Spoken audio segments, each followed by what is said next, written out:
GS for all exam की कक्षा में आपका स्वागत है। आइए सबसे पहले हिंदी आपकी मातृभाषा है, इस नाते टेस्ट के लिए तैयार हो जाइए। कापी कलम ले लीजिए और प्रश्नों के उत्तर दीजिए, बाद में हम इसको समझाएंगे। हिंदी वर्णमाला में कुल व्यंजन ध्वनियाँ कितनी हैं? ऑप्शन देख रहे हैं 36, 32, 35, 37, जो भी उचित है उसको लगा लीजिए। दूसरा प्रश्न है कि चाँद का चंद्र बिंदु कौन सा स्वर कहलाता है? चाँद में जो चंद्र बिंदु है वह कौन सा स्वर कहलाता है? अनुस्वार, अनुनासिक, हलंत, नासिक। जो भी उपयुक्त आंसर है उसको जो है आप लगा लीजिए। भाषा की सबसे छोटी इकाई है। भाषा की सबसे छोटी इकाई शब्द, स्वर, वर्ण, व्यंजन। अगला प्रश्न है हिंदी वर्णमाला में स्वरों की संख्या कितनी है? बड़ा पॉपुलर प्रश्न है। 10, 11, 12, 13। पांचवा प्रश्न है जिह्वा की नोक जब ऊपर के दांतों की पंक्ति के सामने वाली दांत के ऊपरी हिस्से के संपर्क में आके वायु के प्रवाह को अवरुद्ध करती है, ऐसे उच्चारण स्थान को क्या कहा जाता है? दंतव्य, मूर्धन्य, तालव्य, वत्सर्य। वत्सर्य में आधा स रहेगा, उस पर ध्यान दीजिएगा। उच्चारण में लगने वाले समय के आधार पर व्यंजन वर्ण किस श्रेणी में आते हैं? एक मात्रिक, द्विमात्रिक, त्रिमात्रिक, अर्धमात्रिक। हिंदी वर्णमाला में अर्ध स्वर के अंतर्गत आने वाले वर्ण हैं अंग, अह, ड, ढ, य, व, री, श्र। आठवां प्रश्न है निम्न में से कौन से महाप्राण नहीं हैं? क, थ, ठ, फ। हिंदी वर्णमाला में वर्णों को बांटा गया है 5 भागों में, 4 भागों में, 3 भागों में, 2 भागों में। भाषा की सबसे और महत्वपूर्ण इकाई है। 10वां प्रश्न है स्वर, व्यंजन, ध्वनि व वर्ण। इतने समय में आपका हो जाना चाहिए। 2 मिनट बहुत है और इसका आंसर आप दीजिए। अगर एक बार में नहीं दे पाते हैं तो दूसरी बार आप वीडियो देख के दीजिए और फिर पढ़ाने के बाद हम इसका आंसर आप लोगों को करवा देंगे, जिससे आपका नॉलेज टेस्ट हो जाएगा। ठीक है, तो चलिए अब पढ़ने के लिए तैयार हो जाए। आइए साहित्यिक हिंदी में। राम को रूप निहारती जानकी कंगन के नग की परछाई, याते सब सुध भूल गई कर टेक रही पलटारत नाही। बड़ा ज़बरदस्त ये पंक्तियाँ हैं। किसने लिखी हैं? गोस्वामी तुलसीदास ने। कैसा जो है श्रृंगार रस का मर्यादित चित्रण किया है, इसको हम यहाँ पे देखते हैं। राम को रूप निहारती, भगवान श्री रामचंद्र जी के रूप को जानकी माता देख रही हैं। रूप निहारत जानकी, भाई डायरेक्ट तो देख नहीं सकती, एक मर्यादा में उनको रहना है। कुलवधू हैं, कुलबेटी हैं। कंगन के नग की परछाई, लेकिन प्रेम पे किसी का बस नहीं है। उनके कंगन के नग की परछाई में, कंगन के नग में परछाई के रूप में राम का रूप आ जाता है।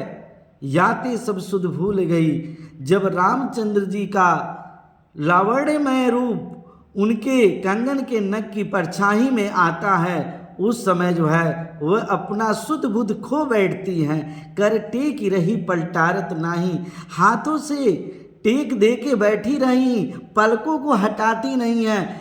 इतना जबरदस्त जो है राम और सिया का प्रेम था। ऐसा मर्यादित प्रेम जिसकी भनक किसी को नहीं लगी।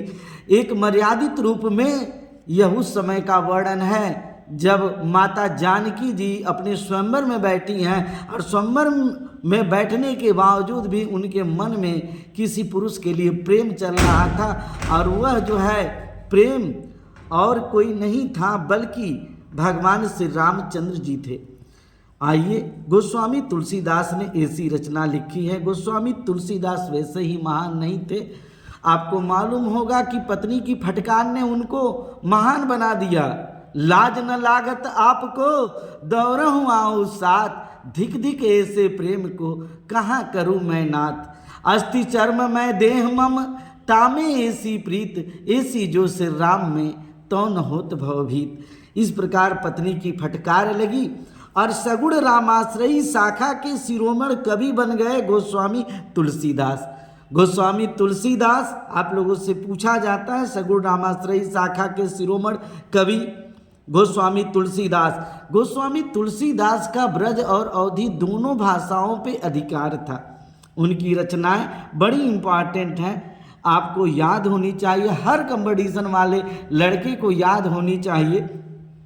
राजश्री पावे दो बैरागी कवि, ये काफ़ी पॉपुलर कोडिंग है, आप लोग सुने भी होंगे। राजश्री पावे दो बैरागी कवि, रा से रामाज्ञा प्रश्न, ज से जानकी मंगल, श्री से श्री रामचरितमानस, पा से पार्वती मंगल, वै से वैराग्य संदीपनी, दो से दोहावली, वै से भरवे रामायण, रा से रामलला नचू, घी से गीतावली, क से कवितावली, कवितावली, क से कृष्ण गीतावली और विनय पत्रिका बहुत इंपॉर्टेंट है, जिसमें विनय पत्रिका की भाषा ब्रज है, कृष्ण गीतावली की भाषा ब्रज है, कवितावली में भी ब्रज भाषा के दर्शन होते हैं और बाकी सारे में अवधी भाषा के दर्शन होते हैं। यह जो है आपके साहित्य से रहा।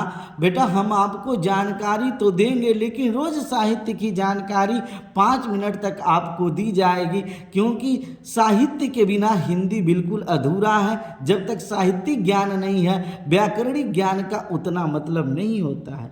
अब आइए बेटा हम अपने व्याकरण में चलें। संघर्षी व्यंजन किसे कहते हैं, बहुत इंपॉर्टेंट है। उच्चारण करते समय वायु प्रवाह लगातार जारी रहता है। भाई ऐसे वर्ड होते हैं जिनका उच्चारण करते समय वायु प्रवाह लगातार जारी रहता है। ऐसे व्यंजन किसी स्थान से रगड़ या घर्षण से निकलते हैं। अगर संघर्षी व्यंजन है तो बेटा आप याद कर लीजिए, तालव्य स, मूर्धन्य स, दंतव्य स, ह, और इनको ऊष्म व्यंजन भी कहा जाता है। ये संघर्षी व्यंजन कहलाते हैं। बेटा संघर्षी व्यंजन और स्पर्श संघर्षी बहुत बड़ा अंतर होता है, बच्चे जल्दी समझ नहीं पाते हैं। तो संघर्षी व्यंजन तालव्य स, मूर्धन्य स, दंतव्य स, ह, और इनको उस व्यंजन भी कहा जाता है। अब आते हैं स्पर्श संघर्षी व्यंजन।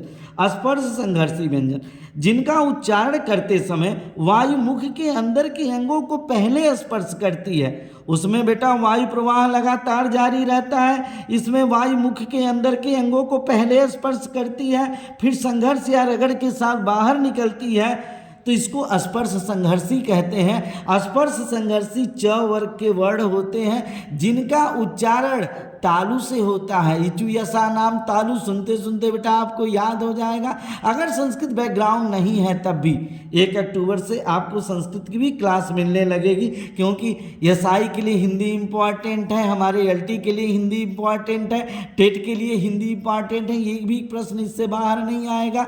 लेकिन यूपी टेट और यस टेट के लिए जो है संस्कृत भी अनिवार्य है, जो 1 अक्टूबर से क्लास आपको मिलेगा।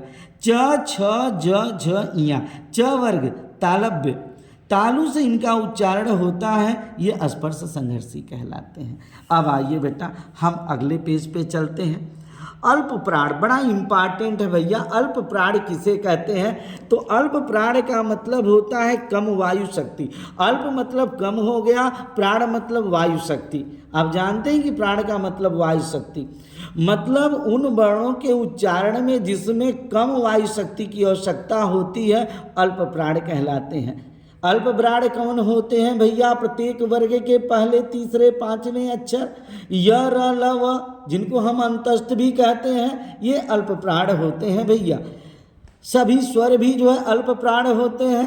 अब आइए अल्प प्राण में क वर्ग के क, ग, अंग, देखिए बड़ा इंपॉर्टेंट है, पहला, तीसरा, पांचवा, इनका उच्चारण कंठ से होता है, ये क वर्ग के हैं। च, ज, इया, च वर्ग के पहला, तीसरा और पांचवा अक्षर। ट वर्ग के ट, ड, अड़, इनका उच्चारण मूर्धा से होता है। च, ज, इया का उच्चारण तालु से होता है। ट, ड, अड़ का उच्चारण मूर्धा से होता है। और त वर्ग का पहला, तीसरा, पांचवा अक्षर त, द, न होता है। प वर्ग का पहला, तीसरा, पांचवा अक्षर प, ब, म होता है, इनका उच्चारण ओठ से होता है। य, र, ल, व अंतस्थ है। य का उच्चारण स्थान भैया आप कहेंगे इचु यसा नाम तालु से। र वकारो दंतोष्ठ, ल जो है पार्श्विक है, वकारो दंतोष्ठो व से है, और र का उच्चारण र लुंठित है बेटा, जिसके बारे में आपको बाद में जानकारी दी जाएगी। लुंठित क्या होता है, पार्श्विक क्या होता है, अगले वीडियो में आपको बता दिया जाएगा। अभी वर्णमाला की 2 वीडियो के बाद वर्णमाला पूरी तरह से खत्म हो जाएगी। इस समय बेटा हम साहित्य भी दे रहे हैं, जिसमें हमने मलिक मोहम्मद जायसी के बाद कबीरदास जी को, और कबीरदास जी के बाद हम गोस्वामी तुलसीदास जी के बारे में बता चुके हैं। बेटा आप लोगों का टेस्ट था जो सबसे पहले था। अब आते हैं टेस्ट की जांच कर लीजिए। हिंदी वर्णमाला में कुल व्यंजन ध्वनियाँ कितनी हैं? आपके सामने कन्फ्यूजन होगा, अरे सर आप तो 33 बताए थे, इसमें 33 तो ऑप्शन में है ही नहीं। हम कहें भैया 33 व्यंजन है वो तो सही है, लेकिन ध्वनियाँ है ना, तो ड ढ जो उच्छिप्त व्यंजन हैं, उच्छिप्त वर्ण हैं, द्विगुण व्यंजन हैं, उच्छिप्त व्यंजन, द्विगुण व्यंजन, उनको भी तो 33 दो कितने हुए 35। जिन बच्चों ने अगर 35 पे ट्रिक किया होगा उनके लिए काफ़ी अच्छा। शिक्षक दिवस की उनको ढेर सारी शुभकामनाएं, और साथ साथ सभी बच्चों को। अब आते हैं बेटा, चाँद का चंद्र बिंदु कौन सा स्वर कहलाता है? भैया ये चंद्र बिंदु है, और चंद्र बिंदु का मतलब ये आपका क्या है भैया? अनुनासिक है, अनुनासिक है, अनुस्वार पे नहीं भैया, अनुनासिक है। अब आते हैं भाषा की सबसे छोटी इकाई। मैंने आपको बताया था बेटा, भाषा की सबसे छोटी इकाई ध्वनि या वर्ण जो है लिपिमय होती है। वर्ण को हम लिखते हैं, तो भाषा की सबसे छोटी इकाई वर्ण। आप अपने उत्तर की जांच कर लीजिए। आज से हमने कमेंट भी खोल दिया है, शिक्षक दिवस के दिन से हमारे बच्चे कमेंट करके बता सकते हैं कि कितना क्वेश्चन हम किए हैं। और बाद में बेटा आपको लगातार पेपर भी करवाए जाएंगे। ये आपका सबसे भरोसेमंद चैनल है, यहाँ पे पूरी नॉलेज आपको दी जाएगी। हिंदी वर्णमाला में स्वरों की संख्या, आप कहेंगे अरे सर तो कन्फर्म ही तो आप करवाए थे, हिंदी वर्णमाला में स्वरों की संख्या 11। ये क्वेश्चन बेटा बड़ा इंपॉर्टेंट है। जिह्वा की नोक जब ऊपर के दांतों की पंक्ति के सामने वाले दांत के ऊपरी हिस्से के संपर्क में आकर वायु प्रवाह को अवरुद्ध कर देती है, ऐसे उच्चारण स्थान को क्या कहा जाता है भैया? उसको वत्सर्य कहा जाता है। वत्सर्य को भी बेटा हम अगली वीडियो में बताएंगे, जहाँ पे हम पार्श्विक के बारे में बताएंगे, लुंठित के बारे में बताएंगे, वत्सर्य के बारे में बताएंगे। जिन बच्चों ने इस पर ट्रिक किया होगा उन्होंने काफ़ी अच्छा किया है। आते हैं, चलते हैं अगला प्रश्न। उच्चारण में लगने वाले समय के आधार पर व्यंजन वर्ण किस श्रेणी में आते हैं? तो भैया व्यंजन वर्ण अर्धमात्रिक होते हैं। जैसे क अर्धमात्रिक है भैया। क में जब अ मिल जाएगा, प्रत्येक व्यंजन वर्ण में अ को अ मिला होता है, तब जाके ये पूरा क हुआ। उच्चारण में लगने वाले समय के आधार पे व्यंजन वर्ण जो है अर्धमात्रिक होते हैं। ये भी काफ़ी इम्पोर्टेंट प्रश्न है और ये परीक्षाओं में पूछा गया है। हिंदी वर्णमाला में अर्ध स्वर के अंतर्गत अर्ध स्वर जो है य व होते हैं, य व अर्ध स्वर होते हैं बेटा। क्योंकि जब हम इको यड़ची पढ़ते हैं, यड़ संधि पढ़ते हैं, तो उसमें ई का य होता है और ऊ का व होता है। इस नाते बेटा य व को हम अर्धस्वर कहते हैं। अगला प्रश्न है, निम्नलिखित में से कौन सा महाप्राण नहीं है? अल्प प्राण में कम वायु शक्ति, महाप्राण में अधिक वायु शक्ति कल के वीडियो में बताई जाएगी। फिर भी आप जान लीजिए, दूसरा अक्षर बोलने में, चौथा अक्षर बोलने में प्रत्येक वर्ग के दूसरे वर्ड को और चौथे वर्ड को बोलने में अधिक वायु शक्ति की जरूरत होगी। साथ में स ह, तो कुल मिला के 5 वर्ग में 5 दूना के 10, 4 14 जो है महाप्राण होते हैं। तो आइए देख लीजिए भैया, यहाँ पे क आप कहेंगे अरे सर ये तो पहला है, पहला तीसरा पांचवा तो अल्प प्राण है, तो यहाँ तो आंसर मिल गया। थ दूसरा है, महाप्राण है। ठ भी दूसरा व्यंजन है, ट वर्ग का, महाप्राण है। फ भी क्या है, दूसरा व्यंजन है, प वर्ग का, महाप्राण है। अब आते हैं बेटा, हिंदी वर्णमाला में वर्णों को बांटा गया है। यह भी। अगर हमारे बच्चे जो है आंसर सही किए होंगे तो बहुत अच्छी बात है। इसी नाते शुरू में रोज़ आपसे एक टेस्ट लिया जाएगा।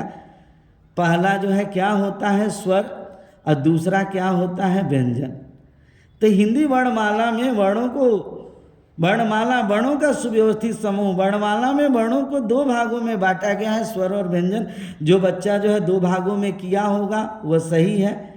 भाषा की सबसे छोटी और महत्वपूर्ण इकाई, देखिए ये क्वेश्चन काफ़ी जो है घुमा के हमने दिया है। इसमें ध्वनि व वर्ण दोनों हैं।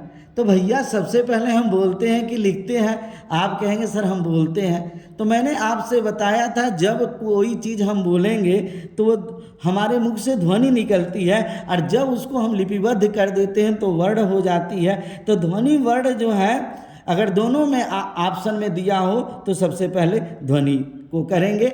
इस प्रकार से बेटा आज टीचर डे के दिन हमने कमेंट भी ऑन कर दिए हैं, और शुरू में आपका पेपर है, तत्पश्चात आपकी जानकारी है, और जानकारी के बाद पेपर एनालिसिस है, जो आपको बड़ा अच्छा इंटरेस्टेड वीडियो लगेगा। आप वीडियो कैसी लगी आप वो भी बताइएगा, और प्लस आपने 10 प्रश्नों में से कितने शुरू में किए ये भी बताइएगा, जिससे मुझे बड़ी खुशी होगी। Thanks for watching this video.